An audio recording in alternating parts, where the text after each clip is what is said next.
happened to me a few months ago at my brother's house. My brother Ivan had just moved into this house with his wife and his 10-year-old child. It was my first ever time visiting, since I was working all the time and we was barely home.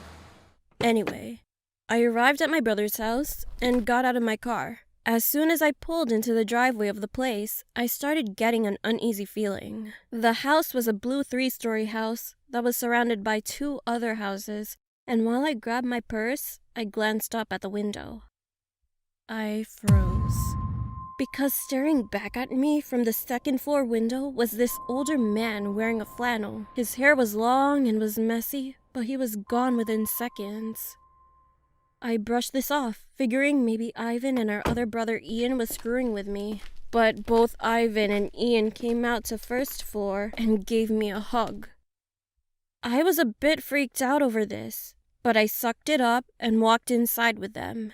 Upstairs on the 2nd floor was where my niece Iris and my nephew sleep, and my brother and his wife slept on the 3rd floor. Of course, Iris was excited to see me and wanted me to see her room. So she took me by my hand and ran me upstairs to her room. All I can say, this place was creepy, and it smelled like a rotting corpse of something. The room was cold, and it felt as if time stopped altogether. I suddenly snapped out of this trance I was in, and Iris was showing me her collection of items she got from our grandmother in Korea when we all went together. Iris was paying no attention to me at all, but she kept talking and then said, "Hey, Auntie, I'll be right back. Stay here, okay?" I agreed, and she left the room. I went over to one of the walls nearest to the window to where I saw the man earlier.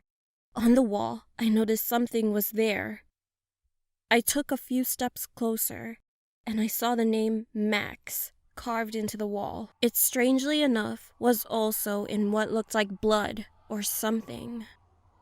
I got chills down my spine, and just as this was happening, I heard what sounded like a man say, "You'll never leave, Lanai." And then I was spun around by nothing. There was nobody there.